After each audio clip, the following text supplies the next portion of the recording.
আমরা এমিনের উপর কয়েকটা ভিডিও করেছি, কিন্তু আমি একটা বিষয় বলতে ভুলে গেছি, আর এটাই সম্ভবত এমিনের ব্যাপারে সবচেয়ে মজার ধারণা। সেটা হলো এদের কিছুটা দুর্গন্ধ আছে। আমি সেটা লিখে ফেলি। এমিনের কিছুটা বাজে গন্ধ থাকে। আমি স্মেলি শব্দটাকে একটু গন্ধময় করতে পারি মনে হয়। সাধারণভাবে গ্যাসীয় অবস্থায় এদের অ্যামোনিয়ার মতো গন্ধ হয়, যেটা খুবই তীব্র গন্ধ, অথবা তরল অবস্থায় এদের সাধারণত মাছের মতো গন্ধ হয়, এমনকি মরা মাছের মতো গন্ধও হয়। এদের মাছের মতো গন্ধ হয়। সুনির্দিষ্টভাবে বলতে চাইলে আপনি যদি ট্রাই মিথাইল এমিনের দিকে দেখেন, আমি সেটা আঁকি। এটা H3C, এটা নাইট্রোজেন, এখানে এটা CH3, এরপর এখানে আছে CH3। আমি নিঃসঙ্গ ইলেকট্রন জোড়া আঁকি। এটা হলো ট্রাই মিথাইল এমিন। এটার গন্ধ হলো মাছের মতো। এখানকার এই জিনিসটার মাছের মতো গন্ধ হয়।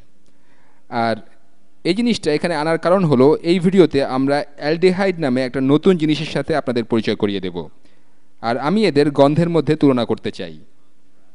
কিন্তু ছোট অ্যালডিহাইড অণুরও অনেক তীব্র গন্ধ থাকে, বিশেষ করে ফর্মালডিহাইড। এটাকে কেন অ্যালডিহাইড বলা হয় সেটা নিয়ে আমরা আরও কথা বলবো। তাহলে এখানে এটা হলো ফর্মালডিহাইড, আর এটা হলো কমন নাম। আপনারা সম্ভবত প্রিজারভেটিভ হিসাবে এটা ব্যবহার করে দেখেছেন, হতে পারে আপনার বায়োলজি ক্লাসেও। যদি সেখানে কোনো দ্রবণে মৃত ব্যাঙের মতো কিছু থাকে, তবে সেটা সম্ভবত ফর্মালডিহাইড। এটা আমি লিখে ফেলি, ফর্মালডিহাইড। এটা হলো এর সাধারণ নাম। একটু পরেই আমি আপনাদের শেখাবো কীভাবে সিস্টেমেটিক্যালি নামকরণ করা হয়। যখন আপনার কোনো বড় অ্যালডিহাইড থাকবে, তখন সেগুলোর খুব মিষ্টি গন্ধ, এমনকি গোলাপের মতো গন্ধও হতে পারে। তাহলে এখানে আমাদের বেনজালডেহাইড আছে। আমরা বেনজিন ডেরিভেটিভ শুরু করার সময় আপনারা এটা দেখেছেন। এখানে এটা হলো একটা বেনজালডিহাইড। আর এই অণুটা, আচ্ছা আমি এর নামটা আগে লিখি। এটা হলো বেনজালডেহাইড, বেনজ অ্যালডেহাইড। আর এরপর এখানকার এই অণুটা যখনই আমি আপনাদের বলবো যে এটাকে কি বলা হয়, তখনই সম্ভবত আপনি এর গন্ধ কীরকম হবে সেটা অনুমান করতে পারবেন।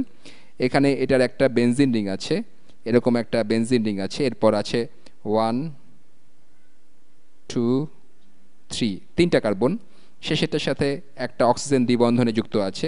এরপর একটা হাইড্রোজেন আছে, এখানে একটা দ্বিবন্ধন আছে। আর এটাকে সিনামালডেহাইড, সিনামাল সিনামালডেহাইড সিনামালডেহাইড। আর আপনারা হয়তো অনুমান করতে পারছেন যে এটার গন্ধ সিনামনের মতো। সত্যি বলতে কি, এই অণুটা সিনামনে থাকে, যার জন্যই সেটার গন্ধটা হয় এরকম। যদিও আপনার এটা বেশি পরিমাণে নেওয়া ঠিক হবে না, কারণ এটা বিষাক্ত হতে পারে। কিন্তু এটার জন্য সিনামনের সুন্দর গন্ধ থাকে। বড় অ্যালডিহাইড অণুগুলোর সুন্দর গোলাপের মতো মিষ্টি গন্ধ, ফুলের মতো গন্ধ থাকে।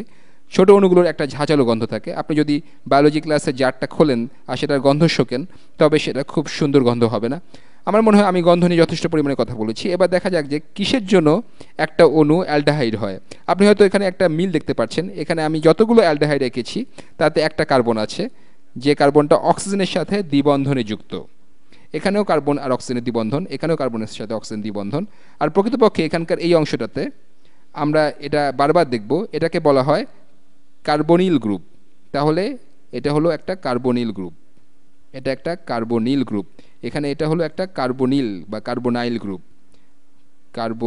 গ্রুপ।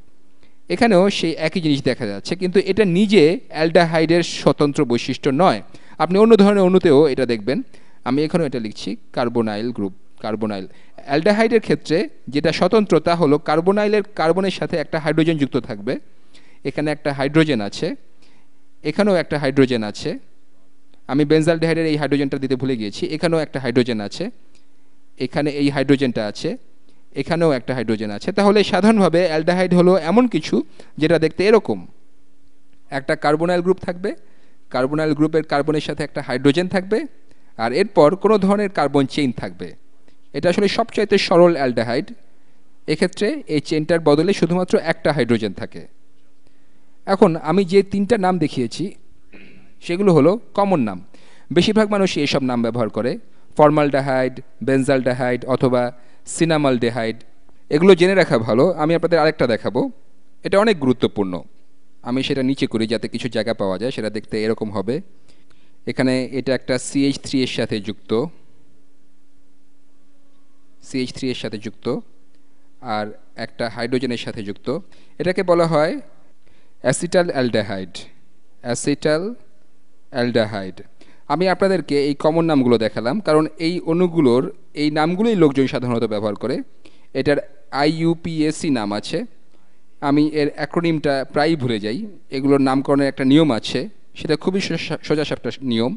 আপনি দীর্ঘতম কার্বন চেইনটা দেখবেন আর সবসময় কার্বনাইল গ্রুপের কার্বন থেকে নাম্বারিং শুরু করবেন। এটা সবসময় চেনের এক প্রান্তে থাকবে কারণ এর সাথে সবসময় একটা হাইড্রোজেন যুক্ত থাকবে।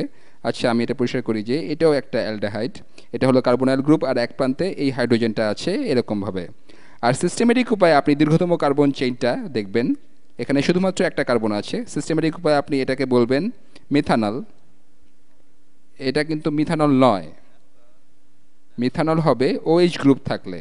এখানে যেহেতু এই দ্বিবন্ধন, এই হাইড্রোজেন আছে, অথবা বলতে পারেন দ্বিবন্ধনটা যেহেতু কার্বন চেনের শেষে আছে, তাই এটা একটা অ্যালডিহাইড। এটা সিস্টেমেটিক নাম হলো মিথানল, মিথানল, মিথানল নয়। এটা পরিষ্কার করা যাক, এখানে এটা হলো মিথানল। আমি সিনেমালডেহাইড আর বেনজালডেহাইডের এরকম নামে যাব না, কারণ মানুষ শুধুমাত্র এদের এই নামগুলোই ব্যবহার করে। আর সত্যি বলতে কি, ফর্মালডেহাইডকেও মানুষ এখনও মিথানল বলে না। আর অ্যাসিটাল অ্যালডিহাইডের ক্ষেত্রেও আমি এখন যে নামটা লিখবো সেই নামটা কেউ বলে না। সিস্টেমেটিক নামের ক্ষেত্রে দীর্ঘতম কার্বন চেনে আছে 2টা কার্বন, তাই এটা হলো ইথানল, ইথানল। এটার ভুল উচ্চারণ করতে চাই না, এর আরও কিছু করা যাক যাতে এটা নিশ্চিত করা যায় যে আমরা এর সিস্টেমেটিক নামকরণটা খুব ভালোভাবে বুঝতে পারি। আসলে সাধারণভাবে খুব লম্বা কার্বন চেনের ক্ষেত্রে সিস্টেমেটিক নামটা ব্যবহার করা হয়। তাহলে এখানকার এই জিনিসটাকে আমরা কি বলবো? পরিষ্কারভাবে বোঝা যাচ্ছে এটা হলো একটা অ্যালডিহাইড। এতে একটা কার্বনাইল গ্রুপ আছে, একটা হাইড্রোজেন আছে, আর এখানে 1 2 3 3টা কার্বন আছে। 3 কার্বনের জন্য প্রিফিক্স হলো প্রপ, তাহলে এটা হলো প্রোপানাল, প্রোপানাল। এটা হলো একটা অ্যালডিহাইডের নাম। আপনি যদি আরেকটু জটিল কিছু করতে চান, আমরা যদি আরেকটু জটিল জিনিস করতে চাই, তবে এরকম কিছু একটা করা যাক। এটাকে কি বলা হবে? এখানে 1 2 3 4 5 5টা কার্বন আছে, এটা হবে পেন্টা। আর স্পষ্টত এটা হবে অ্যালডিহাইড, তাই এটা হবে পেন্টানল। আর সবসময় ধরে নেওয়া হয় যে আপনি কার্বনাইল গ্রুপের কার্বন হতে নাম্বারিং শুরু করবেন 1 2 3 4 5। আর 2 নম্বর কার্বনে একটা মিথাইল গ্রুপ যুক্ত আছে, তাহলে এটা হবে 2 মিথাইল। এখানে একটা মিথাইল গ্রুপ আছে, তাহলে এটা হবে 2 মিথাইল, 2 মিথাইল পেন্টানল।